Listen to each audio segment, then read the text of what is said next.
Hey everybody, Marshall here to share some really cool news with you. I trust at this point you've all heard about Kvik yeast. This is that Norwegian ale strain that can ferment cleanly at temperatures as high as, no joke, 100 degrees Fahrenheit, which is about 38 degrees Celsius. Absolutely crazy stuff. Well, last year, Imperial Yeast dropped A43 Loki, their Kvik strain, as a seasonal release, which meant we all had a pretty small window to get our hands on some. Not anymore. Imperial Yeast recently announced they're making A43 Loki a year-round strain due to popular demand. They're excited about it. I'm super excited about it. I've had some amazing beers fermented with Loki at terrifyingly warm temperatures. It is amazing stuff. Go grab some A43 Loki and see what all the fuss is about for yourself.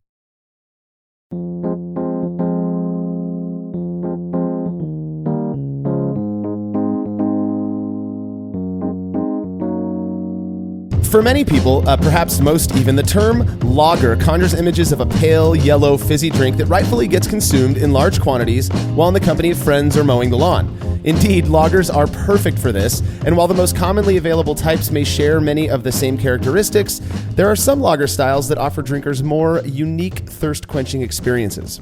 You're listening to the Brewlosophy Podcast. I'm your host, Marshall Schott, and joining me to talk about one of my favorite styles of lager beer is fellow lager-loving contributor, Phil Rusher. That's right. Vienna lager is one of the paler of the amber lagers, but it is definitely one of the tastier ones, in my opinion. But it is an amber lager, and I think for perhaps a lot of people who are maybe not as versed in the craft beer world type stuff, when you see a Vienna lager in front of you, you may not necessarily presume that it's a lager at first because of the color. And I say that only because of my own personal experience way back in the days when I was just kind of getting into beer. It was surprising to me that there was more to lager beer than just pale yellow fizzy stuff that comes out of a can.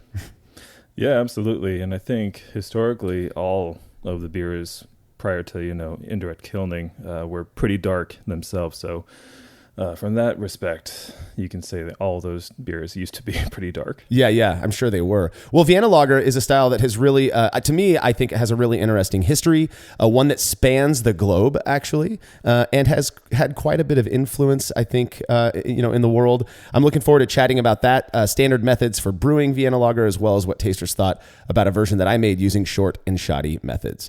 All right, if you like what we're up to and you want us to stick around, consider becoming a patron of Brewlosophy over at patreon.com/Brewlosophy, where for a small monthly pledge, you're going to receive rewards like access to unpublished contributor recipes, unique discounts at Yakima Valley Hops, and an invite to a monthly live Q&A session with somebody in the brewing world. Coming up in just a few weeks is Oregon State University hop researcher Dr. Tom Shellhammer. This is the guy that inspired our recent experiment on what we called the dry hop saturation point.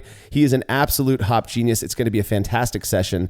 All past sessions are available on our private Facebook page, so you can go back and watch them whenever you like. Again, you can learn more over at patreon.com/Brewlosophy.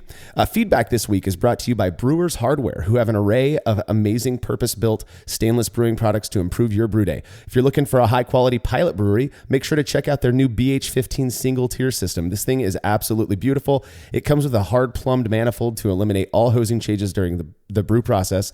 Head over to brewershardware.com to see what they're all about, and make sure to mention Brewlosophy at checkout to receive a free gift. Again, that's brewershardware.com. Okay, so listener Daniel Lott from South Carolina wrote in with some feedback on a couple of our recent episodes. He said, I wanted to give you a big congratulations on the 100th episode. Of course, as a father of two preschoolers, episode 99 was spot on for my current stage of life, but you also hit another chord with me. Just a reminder, episode 99 was the one where we talked about brewing and drinking with kids and whatnot. Daniel goes on to mention that he and his wife went through a sort of like religious deconversion thing recently, and that it was comforting to hear a bit of my history on that. He then says episode 100 was an absolute blast, and I congratulate you on winning the game bet. Yeah, thanks, Daniel. I thought that was pretty exciting that I nailed some of those beers. He says, I laughed so much at y'all having a good time. I was driving at the time the episode ended, so I didn't grab my phone to switch it off or skip to another episode. I was pleasantly surprised with the Easter egg you guys left at the end of the episode. Well done. Well done. That Easter egg is a karaoke song that Jersey and I recorded and had a little bit of fun with. So if you haven't caught that yet, you might want to go back to episode, I believe it was 100, and just skip 5 minutes to the end. Daniel, thank you so much for the feedback, and best of luck to you and your wife on this journey of life you're on. It's always been interesting to me how touchy of a subject belief systems can be, and because of that, we are going to leave that alone. But I'm glad you found my little story comforting. Yeah, dude, it has been forever since I heard that song. It was so good. Literally probably like 15 years since I heard that song. Yeah, I can't say that I'm still, I don't think I'm a fan of it, but there's something about, going back to late 90s, early 2000s songs and singing them that's sort of fun. So, whatever. It is what it is. We had a fun time singing it, and I'm glad some people enjoyed what we ended up creating. Thanks again for the feedback, Daniel. If you have show feedback, you can send it to feedback@brulosophy.com. Leave us a voice message by calling 951-444-0320 or drop us a line on social media. So a few weeks back, my friend and fellow beer science nerd Scott Janish was on the show to talk about what he's learned about crafting the best hazy IPA. Along with the mad fermentationist Michael Tonsmeyer, Scott runs Sapwood Cellars, a brewery in the DC area that is known for their incredible beers. I think mostly they focus on hazy IPA and some sours and barrel-aged stuff. Well, lucky for me, Scott actually sent me some cans of one of their beers called Snip Snap, which of course I shared with my buddies. 1 minute beer review with Jersey and Tim. Thicker than anything you've ever seen. Right? Look how thick that is. I'm holding it up and I can't see your face through it, bro. Oh my God, smell I it. can't even see the middle of the glass. I don't want to smell it. Look how thick it is. God damn. Citrus is all this. Lots of It's a little citrus. pineapple-y. Okay, well, let's do it. Oh dear God. It looks like pineapple juice. It does taste a little pineapple-y. First, let's drink. You from your glass and me from mine. God, talk about juniper. There's no juniper, dude. Totally piney. I'm so sick of this. You're better than this, I am dude. not. I go away for 4 months, and what happens to you? You atrophy. You're nothing now. You're a shell. I was nothing before. And you don't mean that. You take that back. All right, I take it back.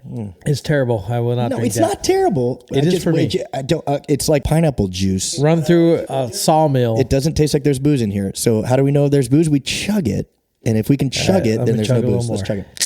Yep, there's booze. There's booze. So there's booze in here. So we know there's booze. He didn't feed us pineapple juice. There's booze. It's growing on me now. It's pineapple something. It's a pine tree. Pineapple pine tree. Yeah, Pineapple tree. Pine tree. Pine tree apple. it's a piney. It's pine and pineapple. It's pineapple. It's pine squared apple.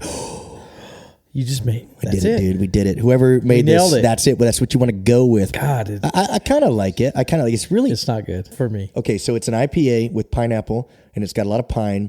It's a thick. It's got to be a New England IPA. So shocker, I It's got to don't be a like New it. England IPA with a little bit of pine in it, or pineapple in it. And if it's not pineapple, it's got a lot of fruity, citrusy something. But I think it's pineapple.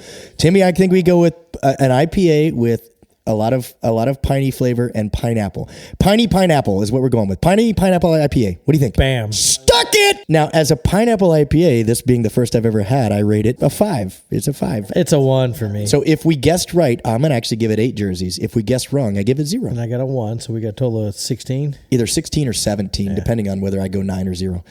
What is it? It's a New England IPA. We got that. Bam! Stuck it! But it doesn't have any fruit in it. All that fruit character you're picking up is from the hops. No, he's just catering to he's just trying to make us feel better. Well, hey, it's been a long journey. We got as close as we can get. It's been a long journey. We don't have a lot in our. We can get to sour beers, but now we can get 69% of IPAs now, so we're getting better. I like it. I'm not a huge fan of most commercial hazy IPAs. To me, they're best drank fresh off the tap. If I'm going to order one, it's only going to be off the tap. I'm not going out and buying cans of it.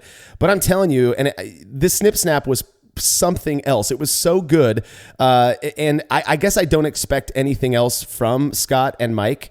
They started this brewery because of all of the research and experience that they had crafting these hazy IPAs. I think it was kind of what was underlying or motivating them to get into it. It kicked ass. Have you had the opportunity to try some of Sapwood Cellars beers, Phil? No, unfortunately, I've not. I'd love to try it, though. That example sounded like it was just super fresh, like right off the canning line, and I'm kind of envious, if I'm honest. I think it was super fresh, and I feel like a part of the way that Tim experienced the beer, he got a really strong piney thing.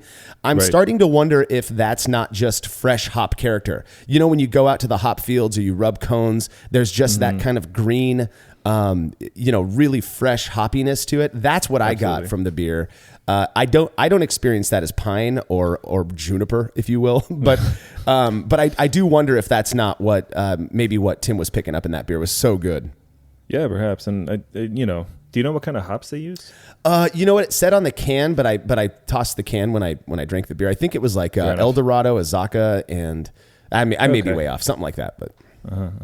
Yeah, I've never used Azacca before, and I was looking forward to it, but then I think Brian said, like, oh, it's like the worst hop ever. I'm like, oh, well, maybe I still want to try it, but he's kind of been dissuading me from that. Yeah, what's Brian know about hazy IPA anyways, right? Nothing. Well, I really appreciate Scott sending those beers in. He also sent me a growler of something else. I think it was called 38 Special. Absolutely delicious beers. If you're in the DC area, you have to make it out to Sapwood Cellars and give them a shot. If you want your beer or any other fermented beverage reviewed by Jersey and Tim on the show, you can email me, marshall@brewlosophy.com, and we will get you all set up. All right, when we return from this short break, we'll be shifting our focus to Vienna Lager.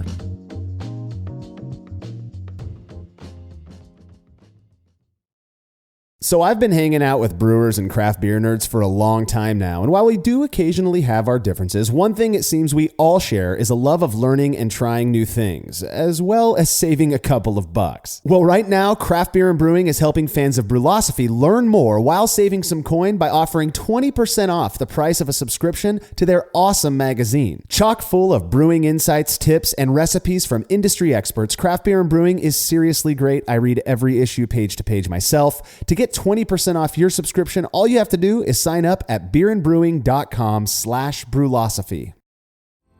Chilling work can be a chore, especially after a long brew day, but not with the Exchillerator Counterflow Chiller, which can chill a 5-gallon or 19-liter batch of wort in 5 minutes or less, leading to a strong cold break and clear wort in the fermenter. Brewlosophy's Matt Del Fiacco uses the Exchillerator Max and absolutely loves it. In addition to improved chilling efficiency, every Exchillerator comes with a 5-year warranty that covers the entire chiller for manufacturer defects. If you're looking to up your chilling game and a CFC is right for you, head over to exchillerator.com today.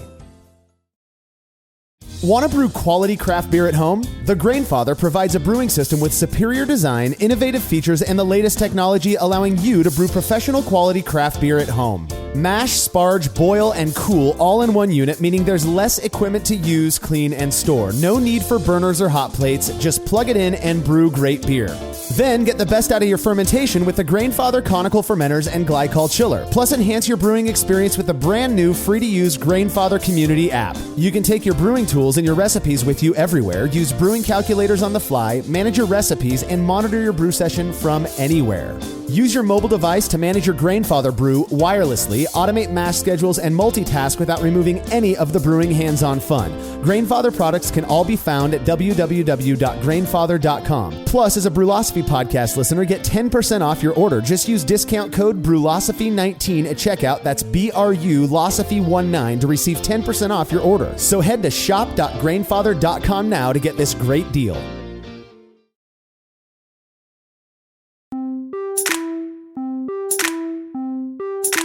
Admittedly, I wasn't even aware that Vienna Lager was a style until I'd been homebrewing for a couple of years, in part because my focus was largely on brewing ales. I think that's pretty common for homebrewers who just get into this. But also, I sort of just clumped most lagers into the pale fizzy category.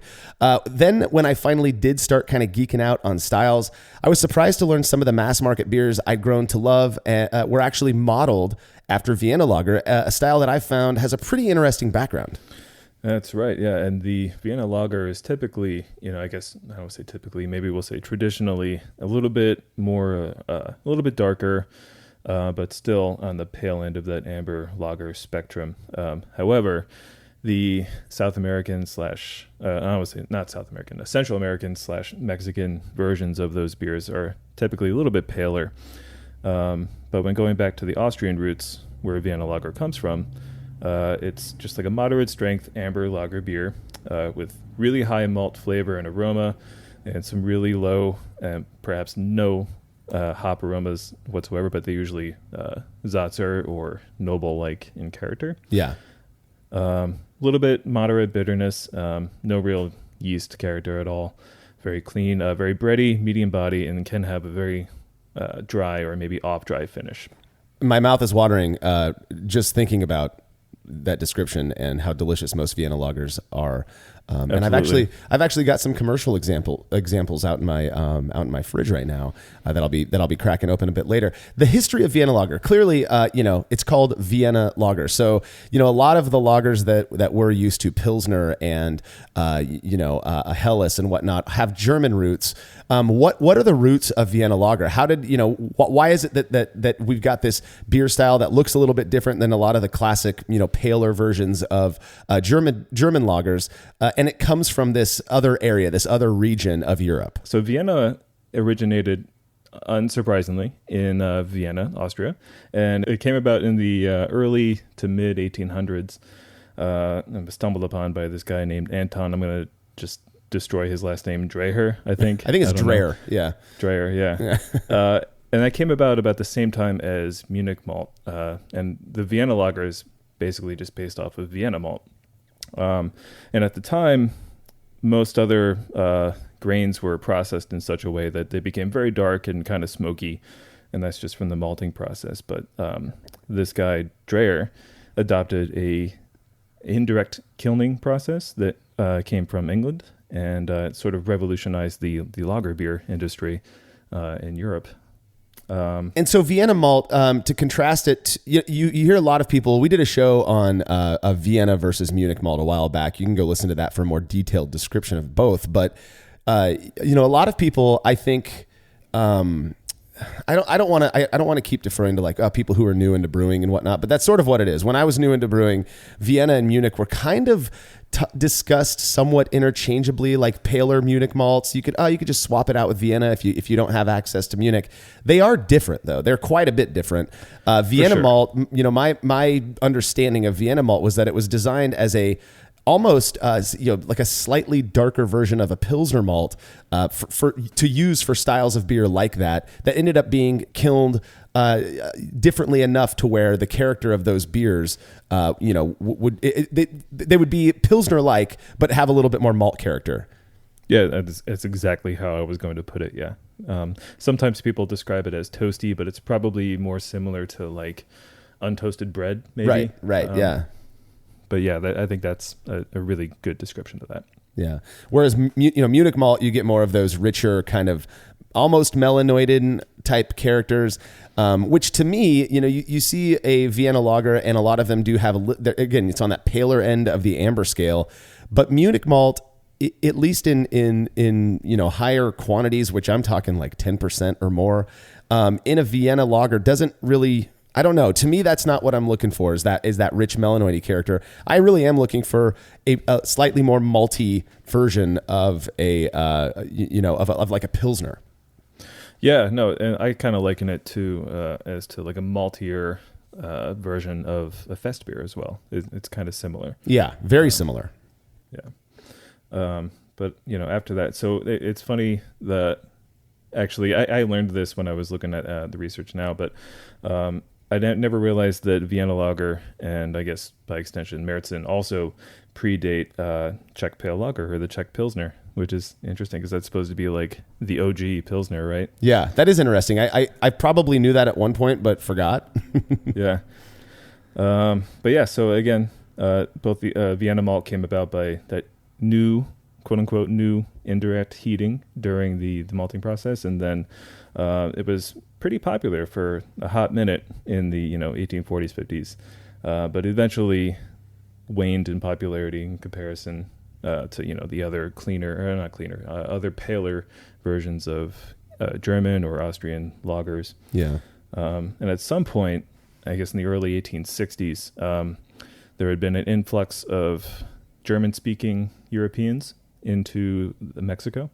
And with them, they brought their taste for beer and their brewing processes and decided to import the Vienna lager style, where that is pretty much where the popularity really grew. Yeah, in comparison to Europe. Yeah, I'd made a comment earlier about, I'd been drinking Vienna lagers without even knowing they were Vienna lagers and loving them, usually over a bowl of chips and salsa at a Mexican restaurant. And I think that's one of the more surprising things that I learned as I was kind of growing in my my beer intelligence and whatnot, was that styles like Negra Modelo or Dos Equis Amber and you know, all of the other mass market Mexican amber lagers are modeled after or inspired by the Vienna lager. A lot of people also will say, well, they're a little bit darker. They're more like a Munich Dunkel. But when you drink it, it has much more. That I feel like that's the character that I'm aiming for when I make a Vienna lager, is that really clean, dry, toasty, but not too rich, just really, really quaffable, amber lager. Yeah, absolutely. And but still, those Mexican versions of those beers can be a little bit paler, like we discussed earlier. But then it's usually because they include some adjuncts. Usually, it's corn. Some can include rice and some sugar as well, but that's primarily the reason why they might be paler, is because they use different ingredients. Sure. Well, and that, you look at a lot of the, we'll talk a little bit about recipes and whatnot in a bit, but you look a lot of the Vienna lager recipes online, and I think because of the Mexican roots, for a lot of us, that's our first experience of a Vienna lager. I would contend probably most of us experienced a Negra Modelo before we did like an actual Vienna lager from some craft brewery in Europe, or homebrewed one ourselves even. And you see a lot of these recipes that do have a decent chunk of flaked maize or corn, right? Absolutely. And I think a part of that is to drive that dryness, to really get a well attenuated, easy to drink, crisp, dry beer that has this malt character as well. It's what makes the style so interesting for a lot of us. Yeah, absolutely. And we always want to say that we'd like to encourage another sip after having that, and having that flaked maize or other adjuncts in there can really help with that. Absolutely. Although I usually don't have a problem taking another sip personally. Yeah, me either. Not when it's a Vienna lager. Absolutely. It's probably the lager style that I've brewed the most, and I've gone through a bunch of iterations, recipe iterations. Have you ever brewed a Vienna yourself? Yeah, no, probably like 10 or 12. It's probably the least brewed lager style for me, which thinking about it now, I should probably go back and revisit that. Yeah. It's one that I've found, there's, I feel like there's a lot of there's not much you can change about making a Vienna lager, right? But there's a lot of opinions as to how to get that character. Should it be more toasty? Should it be more dry? Should it be, all of these things?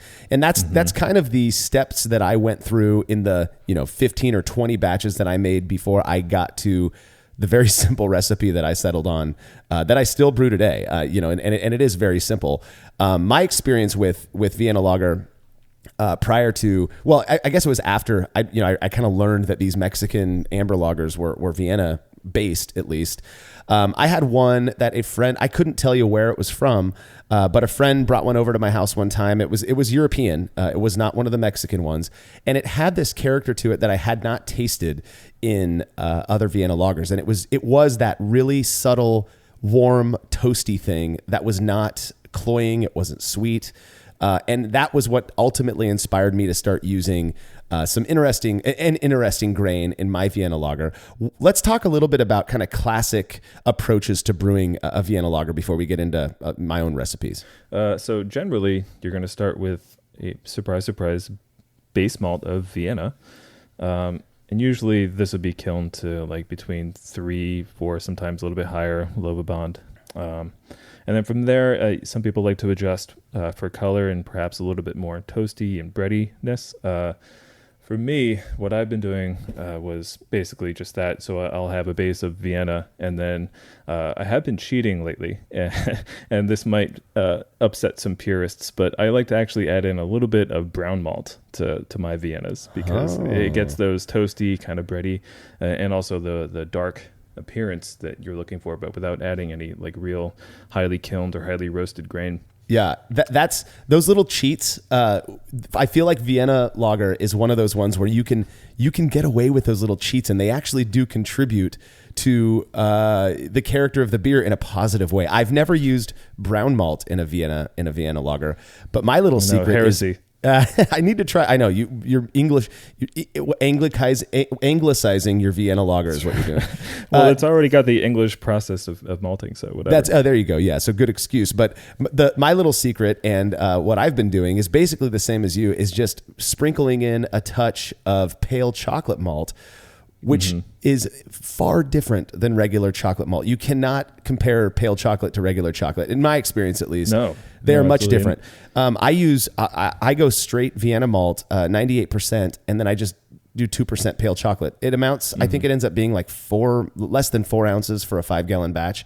And to me, that contributes just the right amount of that toasty, nutty character that I like. It kind of backs up the malt character from the Vienna. Oh, it's so lovely. Totally. Yeah, and then, I obviously with any clean lager, you're going to want a really clean yeast strain, right? So for me, I'm going to defer to Harvest, Imperial Yeast Harvest, because it's just amazing. But there are some, other equivalent strains that you can get from other labs as well. Yeah. I've used, the Weinstefan strain. That's Imperial's Global. I've used the Pilsner Urquell strain. That is that's their Urquell. I haven't tried Urquell with that yet. Yeah, I don't think that the delta between, in differences between the beers fermented with any lager strain are going to be that huge. I do think that the go-to for a lot of people when they're making Vienna lager, just by virtue of the fact that there are those Mexican examples, is to use the Grupo Modelo strain. I believe Imperial releases that one as a seasonal. You can also get it from White Labs. It's their Mexican lager strain.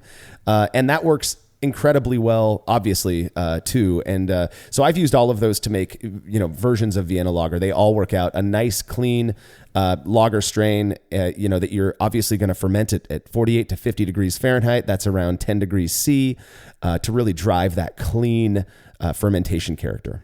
And then for hops, usually we can stick with the noble varieties because, again, this is a clean German lager. So something like Hallertauer Mittelfrüh for bittering and maybe Magnum for bittering instead. My last iteration, what I did was I bittered with some Hallertauer Mittelfrüh just as a 60-minute first wort hop addition. And I used about an ounce, a little bit more.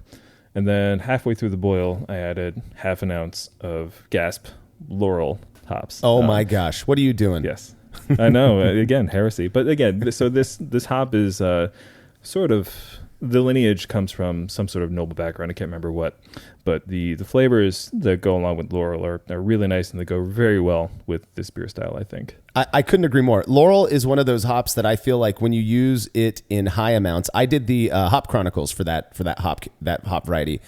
And I make, nice, highly hopped pale ale, and it was fantastic. And then you toss in, moderate amounts or even lower amounts in lager styles. And again, it just works incredibly well. I feel like that hop, this isn't a show on Laurel, but I feel like that variety really does kind of impart kind of a full hop character to beers, regardless of how it's used. So yeah, I think it's a good choice. In my Vienna lagers, I'm not, I may go against tradition in some ways, but I go full noble for my Vienna lagers, and I prefer either Mittelfrüh or my favorite Tettninger, and I will toss in a 15 or 10 minute addition just to get a little bit of that floral, lagery kind of hop character, but it's not too much. I don't go nuts on it. You really want that malt character to be at the forefront. Exactly. Yeah, it's exactly what I was about to say, actually. This is what you're going to want, those hop flavors in there sometimes, but really the malt is the star of this show. Yeah. You look at styles like Helles, where you are literally just tossing in a first wort hop or really early hop addition just to get the bitterness, but you want the hops to be out of the way. I feel like Vienna falls somewhere in between that and maybe a German Pilsner, where there is a little bit more of that, assertive hop character. You want it to be there, but not too strong. I don't want it to get in the way of the again, that malt character of the Vienna lager. Yeah, absolutely. And for water, for me, what I like to do is, I will always use Martin Brunnyard's spreadsheet. So I usually start off my RODI water, and I start from scratch. And I will stick with the amber balanced here because I want the malt character there, but I do want some, I don't want to say assertive, some present bitterness that is perceptible, and it does encourage that next sip. Yeah, absolutely. I'm the same way. I feel like there are certain styles where the water, if you're making a West Coast IPA, you really should have high gypsum or high sulfate. If you're making a New England IPA, I really do think that kind of water profile that sort of favors the chloride really does contribute to that style. When it comes to Vienna lager, I feel like, do what you think is going to work best. A lot of people will say for water chemistry, if you want to accentuate that malt character, that malt roundness, then water profile should be a little bit more high in chlorides as opposed to sulfates. Right. I personally am a fan of all of my lager beers having that really crisp, crushable, clean character. And to me, the one way one thing that I can do to encourage that is to build a water profile that is higher in sulfate. So I usually just end up adding maybe a sprinkle of calcium chloride, but I really go heavy on the gypsum. Yeah, absolutely. And then that's the part of the reason why I choose the balanced profile, because the sulfate is always just slightly higher than the chloride content. Yeah, and you're never going to go wrong with a balanced water profile, I don't think, as long as you've got all of your other stuff in check there. But again, for me, pretty much any lager style that I make, I'm going probably 100 to 150 ppm sulfate to about maybe 70 to 80 ppm chloride. To me, that's kind of the money spot that really does impart that beer with that nice, you just want to keep drinking it because it's so crisp and refreshing. Totally. So in terms of brewing process, mashing, I like to, again, this is the case for a lot of lagers. You mash temp, you kind of want to maybe stick around between 148 and 154 Fahrenheit. It's about 66 to 68 C. You'll see a lot of people mashing their Vienna lagers around there. Typical approach is to mash for about an hour. You can go a little bit longer if you want to encourage more. A lot of people say longer mash will encourage more attenuation in the during fermentation. Once the mash is done, again, you're using Vienna lager or Vienna malt. So you might boil for 60 to 90 minutes is pretty typical. And a lot of times people will first wort hop to get that, what they think is a really nice, clean, bitter character that I'm not sure if this is the truth, but some people will say that there's some flavor carryover as well when you do those first wort hop additions. No, I actually think there is at least some flavor carryover from those first wort hop additions. It's not just bitterness you're extracting. There's going to be some other compounds there as well. So yeah, that makes sense to me at least. Yeah. Well, we've done some experiments on that. We'll have to do some shows on those experiments soon. Perhaps. I have my own opinions, but there is, I think, when you're brewing lager beers, there's kind of this belief that you should boil for no less than 60 minutes, but often 90 minutes. Right. And we didn't really mention it. A lot of recipes out there for Vienna lager do include a good portion of Pilsner malt as well. In fact, I've seen, I believe it was Devil's Backbone. I saw a clone recipe online the other day, and it was something like 60% Pils malt, 30% Vienna malt, and then the rest of the 10% was like Munich and acidulated malt and melanoided malt and all these other things to give it that color and that flavor. Mm-hmm. I don't know if that's the real recipe, but I've had that beer and it is fantastic. So, I mean, you can get away with making a Vienna lager with recipes that are, completely different from each other, and they can all turn out tasting, really good. So. Yeah, absolutely. I think what you have to consider is the end result flavors. Like all of those malts you just said, I think work really well together. And especially if you want to use that Pilsner malt, you want that crackery kind of crisp flavor in addition to the toastiness. Having that kind of malt bill will help that. But for me personally, I like to lately actually I don't want to say lately, past couple of years, I've been getting back to just primarily really simple grists. So for me, I'm just going to stick with the Vienna based and then maybe a couple other character malts. Yeah, I agree. This is making me want to do a 100% Pilsner versus 100% Vienna malt experiment. Sign me up. That'd be really interesting because they are fairly similar, probably more similar than Vienna is to Munich, which we've done that experiment. So anyways, add it to the list. When the boil is complete, it's typically recommended to chill that wort as fast as possible because you want to get a strong cold break. And then you want to leave that cold break. Again, this is traditional approaches to brewing most lager beers. You want to leave as much of that cold break in the kettle as possible. Rack only the clearest wort to your fermentation vessel. And of course, you want that wort to be nice and chilled, down to about 48 to 50 degrees Fahrenheit. Again, that's around 10 degrees Celsius. Before you 2-degree window, that's it. Exactly. Before you pitch that yeast, and when we're talking about yeast, you want to pitch a huge amount of yeast that you've built up in a starter that's not only viable but vital and ready to rip through that wort. When you are fermenting cold, at those colder temperatures, it's important that you pitch a lot of yeast so that that lag phase isn't too long and they're ready to go. And I think again, this goes for Vienna lager as well as other styles of lager beer. You want to make sure that you keep that temperature as cool as possible to suppress any possible formation of esters, because that is a no-no in this style of beer. Absolutely. Make sure you maintain that fermentation temperature of no more than 52 degrees. Otherwise, you're going to get those esters. That's you know what I'm saying, man.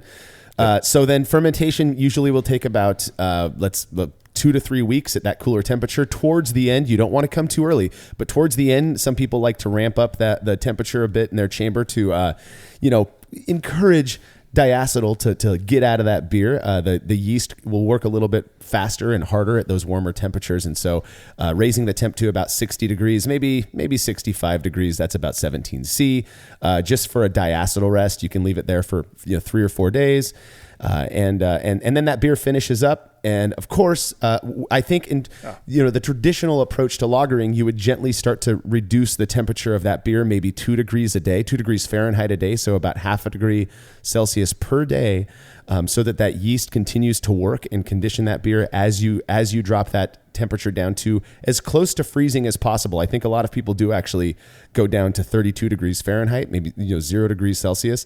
I've done that before, and that's going to take about 4 years to do that. And then, of course, you've got to lager it, before you serve it. That's that. So what's your experience like? Have you brewed a Vienna lager, or any lager for that matter, using this really more traditional approach to lager beer brewing? Yeah. So back when I first started making beer, pretty much, and so. Basically similar to probably most other people, you sort of get into brewing and you hear about the way to do things and you don't want to screw it up. So you make sure you listen to what everyone says without deviating from that at all. So when I first started, I would absolutely chill to like 48, 50 degrees and then pitch a huge yeast starter into that beer and wait for it to finish out after a couple of weeks and make sure I cold crash and then let it lager for a while. But I've since seen the light, and I no longer really enjoy drinking stale beer or having to wait that long to drink my beer. We're having a little bit of fun with this here. To those out there who are traditionalists when it comes to making lager beers, go on and brew that way. We're just having a little bit of fun. This is a short and shoddy episode. Right. Yeah. The very first Vienna lager I ever made was brewed using those methods as well. I'm sort of poking fun at myself because I was so nutty about making sure I didn't screw this thing up. And I think I brewed the beer. I think I brewed it in like April, and I poured the first pint in like August. I mean, it took forever, and I thought I had to lager it forever. And like probably looked really good, at least. It was clear. Yeah, it was very clear, very pretty. And it wasn't a bad beer, but like you, to me, there was. It was aged, it was older at that point. Well, that's the other thing too. Like I think once we start paying attention more and doing this more often, we're more aware of what fresh versus not fresh tastes like. Yeah, right? Yeah, that's a good point. It's just something to consider. I think that was the real motivation behind this whole short and shoddy thing that we do. I started wondering basically. Is lager character just age? Do people appreciate their lagers with a little bit of age on it? Would I like a fresh version? And are there things that I can do to encourage that conditioning, that the beer to be ready faster so that I get a fresher version of it? That's really what drove it. It wasn't to, poke our, thumb our noses at people or traditionalists or whatever.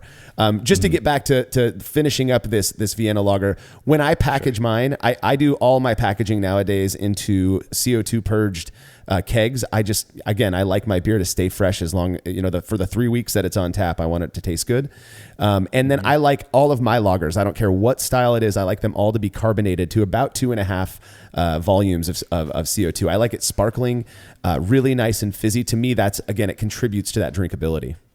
Yeah, absolutely. I usually go a little bit higher, actually, but that sounds really great to me. I actually don't know. I kind of aim for that 2.5, but I've never had it tested. Yeah, I've never measured. I wouldn't even know how to measure it, actually. I just, I base it on what my keezer is set to. Yeah. And then, the pressure on the regulator. So yeah, absolutely. Well, I've brewed many Vienna lagers over the years. I just talked about how the very first one I brewed years ago was done this traditional way.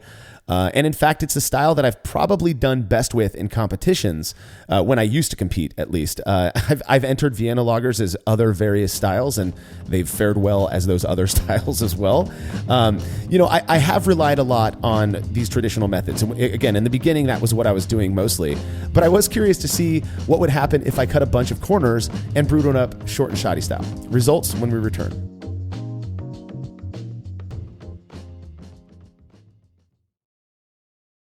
As every brewer knows, the best beer requires the best hops, which Yakima Valley Hops provides fresh from the source to brewers around the world, carrying everything from classics like Cascade to modern favorites like Galaxy and Mosaic, as well as other ingredients and gear. Yakima Valley Hops has it all. And don't forget to check out their new podcast, The Late Edition, where the YVH crew goes into depth on our favorite plant with industry experts. Head over to YakimaValleyHops.com now to see all they have to offer and subscribe to The Late Edition wherever it is you listen to podcasts. When dumping wort-soaked grain in leftover low-gravity wort while cleaning up after a brew day, did you ever wonder what your true efficiency would be if that wort made its way to the kettle instead? Using the brew bag, a fabric filter for all mash tuns and brewing methods, allows you to capture every last drop of wort. Not only does this increase kettle efficiency, it lowers your grain bill, which saves you money. Throwing wort in the trash is like dumping a 12-pack down the drain and just doesn't make sense. Use the brew bag and leave no wort behind. I've been using these filters for a long time and recommend them to everyone. I never have to worry about a stuck sparge, and cleanup is fast and easy. Go grab yourself a brew bag fabric filter at brewinabag.com and be sure to use code TBP17 at checkout to get a discount on your order.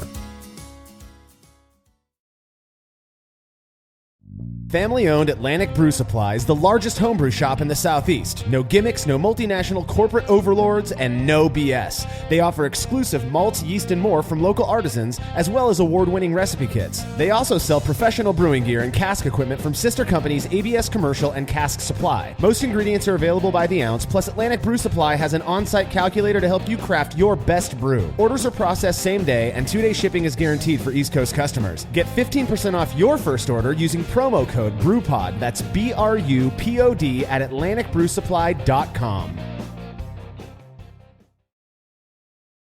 After a long brew day, the last thing I want to do is waste more time chilling wort. I've tried so many different options, and ultimately I settled on the super efficient immersion chillers made by Jaded Brewing. With the King Cobra and Hydra, I'm able to chill my entire batch of wort from boiling to just a few degrees above groundwater temperature in as little as 6 minutes.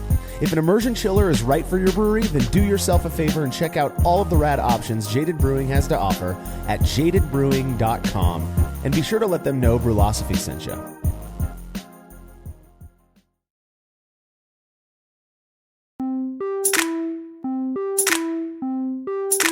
At this point in my brewing life, I've definitely brewed more lagers than anything else, and of the various lager styles, Vienna Lager tops the list easily. I brew it all the time. Years ago, I dedicated many brew days to honing a recipe that I felt really hit the mark, and the feedback that I've been receiving is quite validating. People seem to like the recipe that I've come up with, but in typical style, I tossed those traditional methods that I was using to the wind and brewed one up using these short and shoddy methods. So the approach that I've been taking for all of the brewing lately is the full volume brew in a bag. I've kind of bounced back and forth. When I first started brewing Vienna Lager, I was doing batch sparge, and then I moved to no sparge, full volume, no sparge brewing, and now I'm doing, electric brew in a bag. And so that's what I did for this one. This is fun. The great thing about these short and shoddy brew days is they don't take very long. So I started at 11:05 in the morning by collecting the full volume of filtered water. I just ran it through an RV filter because I don't like chlorinated beer. I added an unmeasured amount of gypsum and a little bit of calcium chloride. I just poured some in my hand, tossed it in the water, stirred it up, and then I set the controller to start heating the water up. While the water was heating, I proceeded to weigh out and mill the grains. Because of the slight hit to efficiency that I predictably get when I do these short and shoddy brew days, all I did was I upped the Vienna, upped the malt just a little bit to account for that, so that I would hit the OG that I wanted. The grist, very, very simple. I went with 98% Vienna style malt, the Mecca Great Estate Malts Venora malt, and 2% pale chocolate. That is it. Those are the only two grains that went into this. Once they were milled, I mashed in, and I held the mash at 154 degrees Fahrenheit or 68 C for a whopping 25 minutes. Oh my goodness. Good God, y'all. Good God. And held it there for 25 minutes before removing the grain bag. Now, I am brewing on a 240 volt SS Brewtech, their 1V electric brewing system. So, the quickness of these brew days is kind of helped out by the fact that I'm able to heat that water so freaking fast with that 240 volt system. So yeah, you can't go wrong there. Yeah, it's pretty badass. I'm not complaining about that. So once after the 25-minute mash, I removed the grain bag, gave it a good squeeze until I reached the predicted pre-boil volume as said in Beer Smith. And with those grains out, I set the controller to heat it up to a boil. And then once it reached a boil, I set a timer for 20 minutes. I hit the wort with all of the hops. I added 28 grams of Tettnang, which was 3.5% AA. Right at first wort hop. So before the wort actually reached a boil, and because I didn't want too much hop matter in the beer, I didn't want to, extract any grassy character. I also dosed it with 11 grams of Magnum, which was 12.9% AA, just to get that bitterness in there without adding much more hops. With 10 minutes left in the boil, I added 28 grams of Tettnang again, because I like that. That's about 28 grams is about 1 ounce. I just like that kind of floral hop character. To me, it really does give it what I refer to as kind of like lager beer flavor. And so that's why I did that. When the 20-minute boil was up, I chilled the wort to just a few degrees above groundwater temperature, which, given the fact that it was wintertime here in Fresno when I made this beer, it ended up being around 66 degrees Fahrenheit or 19 C, which in my opinion is quite perfect for these lager beers. I immediately racked that wort to a sanitized SS brew bucket, suspended trub and all. I didn't let the wort settle out or anything. So it was a nice, foggy wort or truby looking wort racked over to the fermentation vessel. So at this point, I'm doing a lot of stuff wrong, or at least against tradition. I took a refractometer reading and saw that I hit 1054 OG, which was awesome for 63% efficiency on a 25-minute mash. I can't complain. That's pretty solid for such a short, mash length. Yeah, absolutely. I kind of wish that I could just do this regularly, but I'm not that lucky. Well, so 1054 OG, again, that's 63% efficiency. I get a lot of questions about this. Other people who are doing 20 to 25 minute mashes, I hear from, it sounds like the average is between about 58% and 64% efficiency. So something to keep in mind if you plan on, rebrewing this beer or just doing short and shoddy in general, you're going to have to reduce your brew house efficiency a bit. Finally, without allowing the wort to chill down to traditional lager fermentation temperatures, I pitched a single pouch, not a starter, a single pouch of Imperial Yeast L17 Harvest. Again, I've made this same exact recipe with Global, Urkel, and a couple of other strains. They always work out well. Harvest just happens to be my favorite. I had some on hand, so I pitched that. And then the beer-filled fermenter was placed on a rolling cart in my garage, not in a fermentation chamber. And then I just left it alone to ferment. Now, it was wintertime, so the ambient temperature in my garage probably ranged from, the lowest of 55 Fahrenheit, which I think is about 15 C, all the way up to about 68 degrees Fahrenheit in the middle of the day, which is about 20 C. So that resulted in the beer having a temp swing throughout the week of 62 degrees Fahrenheit, up to about 68 degrees Fahrenheit, so 17C to 20C. Just to get back to the brew day, by the time I was putting that beer on the cart to leave it alone to ferment, it was 1:02 p.m. So I started at 11:05, finished by 1:02, and maybe I spent 10 minutes cleaning up. So about 2 hours, and I was done with the brew day from start to finish. Pretty impressive.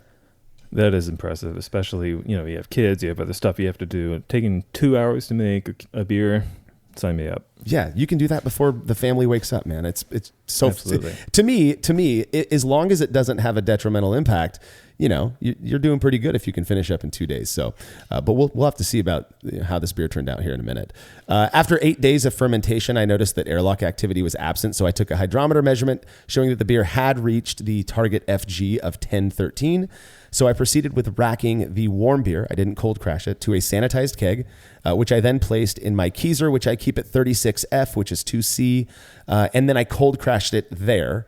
After 18 hours of cold crashing, the beer must have been down into the 40s at this point. I did add a dose of gelatin or liquid lager. I mix up a quarter cup of really hot water with half a teaspoon of gelatin powder. Let it bloom in there, let it dissolve, and then I just took the top off the keg and tossed in that gelatin. Let it sit again, I let it condition for a while. It was after I added the gelatin, I actually started burst carbonating. So I hit it with 45 PSI of gas for about 15 hours, I believe. And then I came back, reduced that pressure to serving pressure, and let it sit for I let it lager for the very long 3 days before it was ready to serve to tasters. Heavens to Murgatroyd, 3 days. It must have been a cloudy, yeasty mess. Oh my God.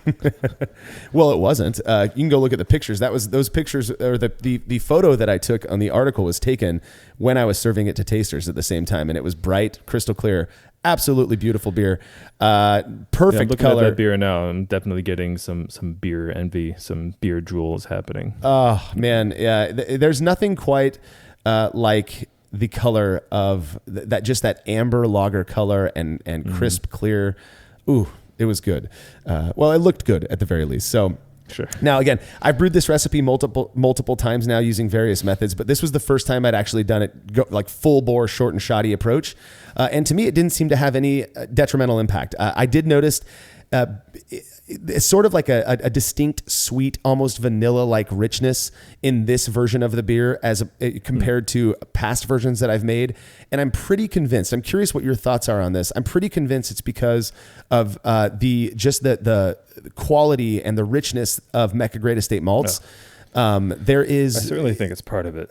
Yeah, there is something that I get from Venora, which is Mecca Grade's Vienna style malt, that is just so, it's ineffable. It's very difficult to explain, but to me, it's almost this weird undertone of like vanilla.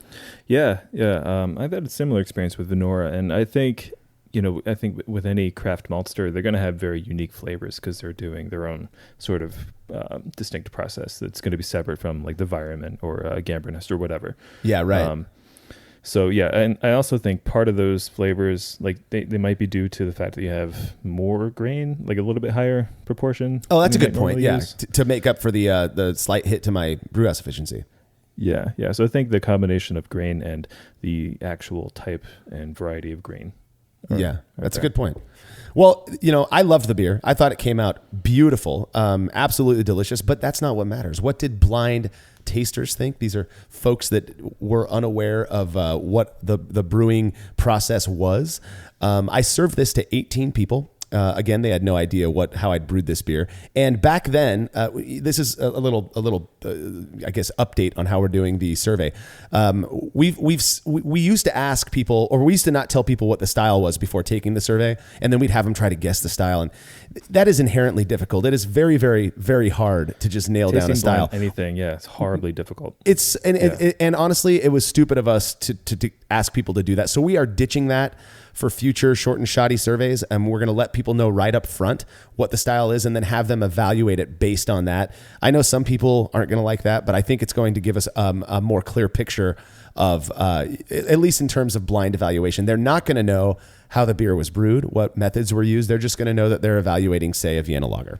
So anyways, one person out of 18 did correctly identify the beer as being a Vienna lager, but a lot of people did guess styles that were pretty close. Fest beer, Munich Dunkel, Märzen, stuff like that. I don't think that's too far off. No, I was looking at that graph as well, and it's actually very impressive. There's only one wood-aged beer response, so that's good. Yeah. But yeah, I mean, you have the vast majority are in that Munich Dunkel, the Vienna Lager, Märzen, and ordinary bitter, maybe. Close enough, right? I mean, it does kind of look the same. So whatever. Again, it's a shitty indication of how representative the beer is of the actual style. So we are removing that question. I just wanted to since we did ask it, I figured I'd bring it up here. So, all right. In terms of how hoppy, malty, and dry the beer was, tasters seem to think it was pretty malt forward, which is accurate, and quite dry, which is in line with what I expect from a nice Vienna lager. The hop, the rating on the hop was the lowest, the hop character. So, again, that sort of nails it. To me, that graph looks beautiful, and like that's what it should look like, in my opinion. Yeah, I agree. And in terms, when we break down the different characters, what people perceived, earthy hop character kind of stole the show. That makes sense to me. I do feel like it's really difficult to parse out, just hop character and then like alone and keep it away. You don't know how much of the hop character is actually something maybe from the malt that you used or fermentation character, but earthy did kind of win out. The next one was fruity. And then 2 out of 18 people thought it was spicy.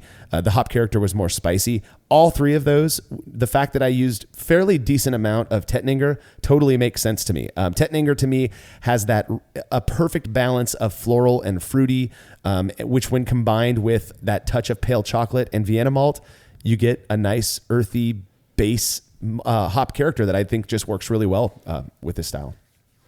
Yeah, it actually sounds like...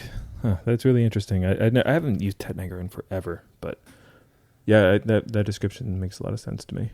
I do feel like I've made this beer with Mittelfrüh a lot. That's another noble that I really love, and to me, you kind of get the same hop character with a little bit less of that fruity floral thing going on. So whatever floats your boat. If you want more of the noble spicy earthy thing, maybe go with Mittelfrüh or even Spalter or something like that. If you're like me and it's so good. I know all of those noble hops are just amazing. Or Satz, that's a great one. But if you like more of that kind of floral fruity thing, go with Tettnanger. Or Mittelfrüh. You can't go wrong with either of those either. So, in terms of the malt character, 6 out of the 18, so a third of the tasters noted it as being toasty, which I pat myself on the back for that because that is exactly the character that I'm going for. 4 out of 18 said that cracker and bread crust was as well as caramel and sweet. So 4 out of 18 each identified cracker, bread crust, or caramel sweet as being the most prominent malt character. I didn't perceive the beer as being sweet, but I do think that vanilla note can kind of trick people. That vanilla note that I get from the Mecca grade Venora. So I'm wondering if maybe that wasn't what influenced people to perceive the beer as being maybe a little bit more sweet tasting.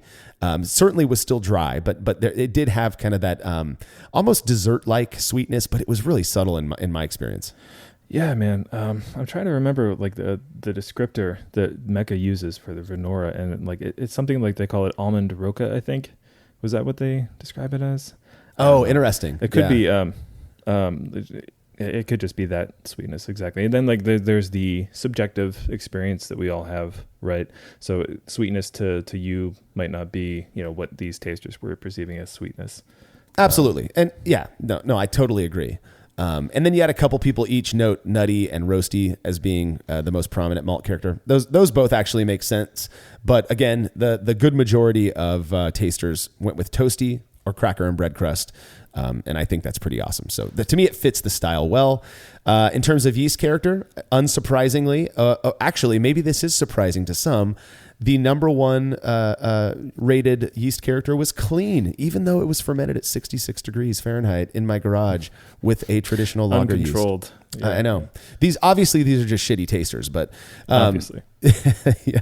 And the second most common rating for yeast character was esters, 6 out of 18. So a third of people went with that. Third of the people went with that one. The thing is, though, we see that a lot. And, Yeah, I mean, sometimes it's hard to discern what is yeast derived versus hop derived, right? Because you're going to get some fruity type flavors from both of those things. Yeah, and people are going to think that we're backpedaling here and trying to justify warm fermentation.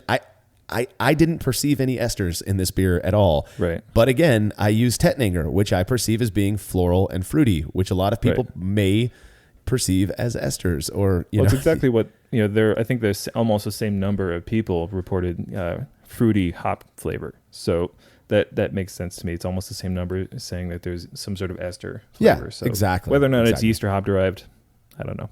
Yeah, and that said, maybe there were esters in it that were noticeable to some people. I don't want to, discredit our tasters in that way. But one person did note the yeast character as being slightly having a sulfur character, which isn't a terrible thing. In fact, I think Jake prefers his lagers to have kind of a sulfur touch to it.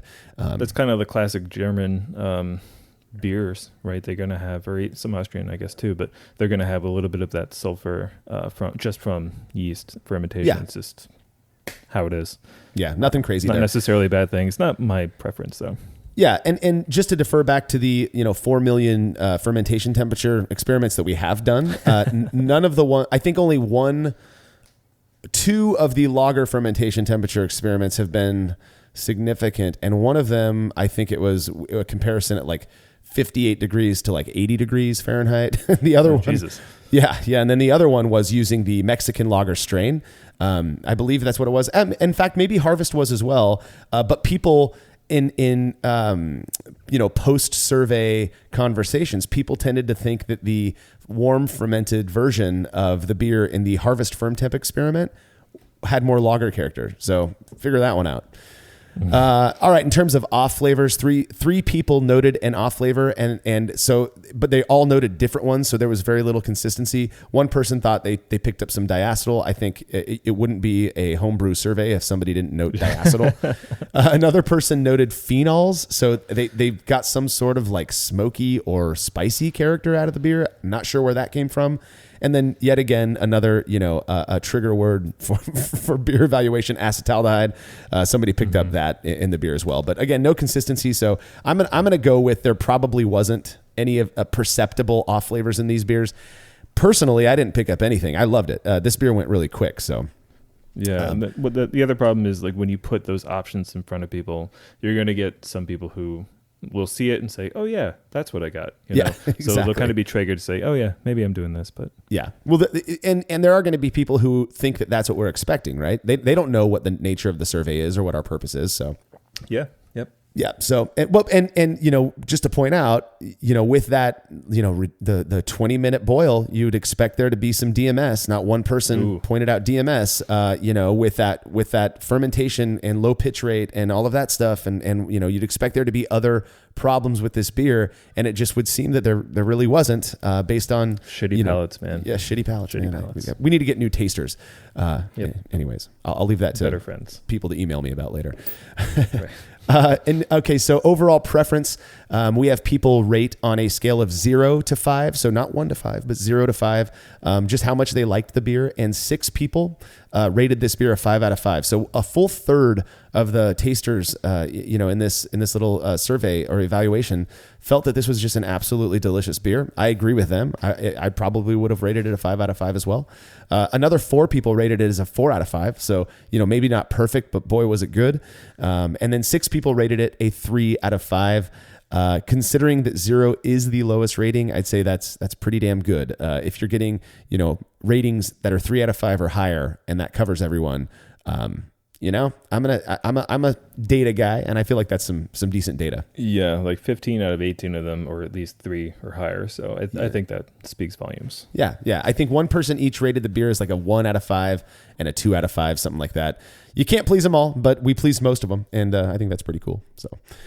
In terms of how representative of the style this beer was, so we in the old survey, we would reveal to people that it was a Vienna lager, and then we asked them to rate on a scale of 0 to 5 how well this short and shoddy version, they still didn't know that it was short and shoddy, right? How well it represents Vienna lager in general. And we get, they can defer to BJCP description or whatever it is, or just their past experience with Vienna lager. So one person felt like it was a dead on. So they rated it a 5 out of 5. 7 people rated it as a 4 out of 5. And then 6 people gave it a 3 out of 5. In my thinking with this survey, and this, again, you can interpret it how you want, anything that's a 3 out of 5 or higher just means you nailed the style. Because I feel like people are going to go, well, it's not the best example I've ever had, but it does represent the style. 4 people rated it as a 2 out of 5.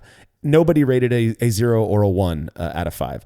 Now, this is a tough question for me as well. I think it's an important question, but I have to wonder, with a lot of these styles, and Vienna lager being one of them, what are they comparing it to? How do they know if it's representative of the style, right? Yeah, and that I was going to talk about that later. Like, usually when people drink these traditional German-made or Austrian-made beers, they're coming shipped from Germany or Austria or wherever they're coming from. Yeah, and it's going to be wildly different than what it would taste like there. So our perceptions were going to be skewed based on that. So unless they've actually been there, I don't know what they're actually comparing it to. Yeah. Well, yeah. And, or if maybe you've had, for me, it's not local, but an American, probably my favorite American example that I've had is Devil's Backbone's Vienna lager. It was absolutely delicious. This one didn't really taste like that, because I do think that, recipe was different. I use those Mecca Grade Estate malts. I think that contributes to, a kind of divergence from maybe what other people have experienced with it. So regardless, I do think that this was based on the, even the blind taster ratings. I do feel like this really did represent Vienna lager quite well. It hit the mark, and I doubt it would have tasted any different if I had brewed it using all of those traditional methods. To me, it was just as good as past Vienna lagers that I made. Definitely would brew again. WBA, man. Would brew again. So we do have some reader comments I want to get to. I was pleased with this beer again, but as always, we get a lot of comments on these short and shoddy brew days. So we're going to go ahead and go through some of those before we end the show. Mark Buster says, a style I love to drink. I haven't nailed my own recipe down yet. Maybe I just need to go a bit simpler, like what you've got here. My eyeballs tell me it tastes great. I had the same exact thought. It did turn out looking very, very pretty. There's no doubt about that. So my original Vienna had 3 or 4 malts in it. I think I mentioned that before. Then I tried a commercial example I thought was near perfect. I forget what that one was. It might have been Devil's Backbone, but it had a level of toastiness to it that I hadn't perceived in other versions. Again, that's what inspired me to use that pale chocolate malt, and I feel like it hits the mark. A local brewery here is doing the same recipe because they enjoyed my homebrewed version so much. So they're doing the 98% Vienna malt, 2% pale chocolate as well, and they're killing it with their Vienna lager. So Will Allwart says, curious about your thoughts on substituting or adding a small percent of brown malt to a Vienna lager. Hey. Do you think it would bring too much coffee flavor to the party, or just accentuate the toast of the Vienna malt and the chocolate flavor of the pale chocolate malt? Unequivocal no. Yes, I think brown malt is an unsung hero of the malt world, and you should use it at your discretion, but use it liberally. I think it's great. So my personal experience in making these Vienna lagers, or even like Märzen or any kind of amber lager, I think those bready, toasty, nutty flavors are perfect for them. So I've used brown malt one time, a whopping once, in my brewing career, and I used it for I think it was a mild, like a British mild. Sure. It was good. I still have some of that brown malt left. It's probably 6 years old at this point, just sitting on my shelf. But I can't really speak to or respond to this question from a point of experience, because I just don't think I know it well enough. It seems to me, based on what I know about brown malt and what you're saying, Phil, that it would work out fairly well. I'm not sure I would use it in conjunction with pale chocolate or chocolate malt, but probably swap out that 2%. What in the Vienna lager that you were talking about, what is the percentage of brown malt you use? It's like 3%, I believe. Yeah. So but you're basically low. using it the same way I do the pale chocolate. Yeah, and then so if I am going to adjust for color, like I will use a small percentage of brown malt and then maybe a little bit of a touch of roasted barley or something that is highly roasted just to adjust for color. Yeah. But it's usually like 1% or less from that. You know, I remember back in the days when I would try to like match the color of a beer to what is expected. I don't even worry about that anymore.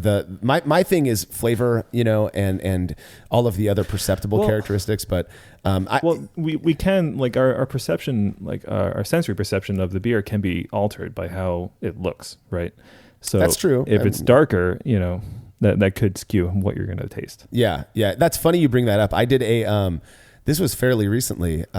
Somebody poured me it was a Negra Modelo actually, and had me drink it blind. So I had to close my eyes. I think it was Jersey who did this, and I would never have guessed that it was a darker lager beer. It just tasted like a crisp, clean, you know, lager to me. And so you're right. You know, you see a beer and that impacts the way that you perceive it. You know, other sensory ways. So, all right. Jim Fisher says, I find myself repeating blasphemy every time I read one of these damn short and shoddy articles. You're welcome, Jim. You suggested, but did not make it clear that you fermented this at 66 degrees Fahrenheit or 19C the whole time. Or was this also the typical fast ferment lager method? Okay. This is a good spot for me to kind of comment on my thoughts on the old quick lager method that I wrote about years ago. I don't use that anymore. I can't remember the last time that I fermented a lager cooler than 66 degrees Fahrenheit. To answer your question, Jim, I left this one in my garage on a rolling cart, you know, for a week to ferment. And so it actually wasn't held steady at 66F, but it did kind of stay in that range. I don't think it got any warmer than 68 degrees Fahrenheit or 20C. So, but yeah, a lot of people I know still use the quick lager method. Some people refer to it as the tasty method or the Narcissus method. That's great. If you really think that you're getting, lager character out of starting off cold, then by all means do it. I can't tell a difference in my experience between a lager fermented at 66F or one fermented at 50F. So I'm going with the warmer because it's faster and allows me to get that beer in the keg quicker. So that's where I'm at. I haven't removed the article from the website because, again, people still like that method. So yeah, and I agree. Like, anytime that I can take advantage of the ambient temperature in my basement, I'm going to just because I know it's relatively stable and it's not going to ferment at like 90 degrees or whatever. Right. So if it's in the low mid 60s or even cooler, I might take advantage for that quick lager method because I'll start kind of cool and then gradually bring it up with these little belts I have. But I wouldn't shy away from mid 60s or whatever for your fermentation temperature. Yeah. But if, again, there are purists out there, and by all means, ferment cool, ramp it up, do whatever you. I remember the days when the quick lager method was the blasphemy. Like people. Yeah, right. What are you doing? You're raising the temperature. Now we're fermenting warm and just knock. Anyways. Don't Jake and Matt still ferment cool with those? I don't remember. Yeah, I think Brian does as well. Okay. Yeah, we've even got people on the crew who aren't as terrible of people as we are. But I do what works for me. So, all right. Final comment comes from Scott Mendez. He's one of the Brew Club guys who's actually had a couple articles published on the website. He says, Imperial Harvest is the best. I know Marshall's vocal about his love for this strain, but believe the hype. I became a believer after a couple batches of cold and warm fermented lagers. It is now my go-to lager strain because of its versatility and flavor profile. I absolutely am a lover of Imperial's L17 Harvest, and I'm not certain. It's one of the yeasts that I don't know if you can get it from other yeast labs, but what I love so much about this strain is, and the best way I can describe it is that it has, in the finished beer, it has this beery flavor. It just tastes like beer to me, and I don't know how else to put that because I don't know if it is some different, like an alcohol flavor, if it is yeast character, but it is so incredibly good to me. And like Scott, it's my go-to. I know that you've been using Harvest a lot lately as well, Phil. Yeah, man. There are some things about it that I've learned over the year or so that I've been using it extensively. It does seem to be a little bit more difficult. I guess it stays in suspension a little bit longer than some other lager strains that I've used. But a little bit of gelatin seems to work really well to fix that. Again, it ferments fast, as opposed to like Urkel, their Pilsner Urkel strain, which, in my experience, you pitch Urkel and you have to wait a little bit. That lag phase, for some reason, whatever reason, tends to be a little bit longer. With harvest, I'm seeing airlock activity, even direct pitching, into 66F wort. I'm seeing airlock activity in 6 hours, 8 hours. Yeah, you get that mid 60 temperatures, and it's a monster. Yeah, it'll finish within like 5 or 6 days. Most of the time for me. Yeah, if you have the opportunity to try Harvest Out, I can't recommend it more. We've used it for pale ales, even me and Paul, the Hop Chronicles Paul over here in town, and they turn out equally as well. It's good stuff. So give it a shot if you have the opportunity to do so. All right, dude, that brings us to the end of the show. Do you have any final thoughts on Vienna Lager or the short and shoddy method before we head out? Yeah, I mean, I would say just don't be afraid to try new things. Take what we've done here, distill it through your own brain and process and figure out what's right for you. But don't be afraid to ferment warm or use brown malt in a lager or whatever. If you're thinking about it, just go for it. You can't make any terrible mistakes that well, I guess you could make terrible mistakes that could kill somebody, but those would probably be few and far between. You'll probably be fine. You'll probably make decent beer at least. Absolutely. And I couldn't agree more with that. But also, if you prefer traditional methods, then keep doing that. That's cool as well. Regardless, I do think everyone should go out there and make a Vienna Lager soon because it is an absolutely delicious style. All right, remember to head over to brulosophy.com to read about the recipe discussed in this episode, as well as all of the other stuff we're up to. The Brulosophy podcast is made possible by the generous support of our sponsors as well as all of our rad listeners. We seriously could not do this without you. Cheers to everyone who has subscribed and left a review of our show. It makes a huge difference. If you haven't yet, please consider doing so. Head over to brulosophy.com/support to view a list of ways you can easily help us to continue producing this podcast. If you want a reward for your support, visit patreon.com/brulosophy. Thanks again for listening. We'll be back next week with another episode of the Brulosophy podcast. Until then, think beer. Start off the morning with some hot tea, lemon and honey cause it suits my throat. Put some herb in the bowl, yeah, it's homegrown. Ain't gotta go through the middleman no more.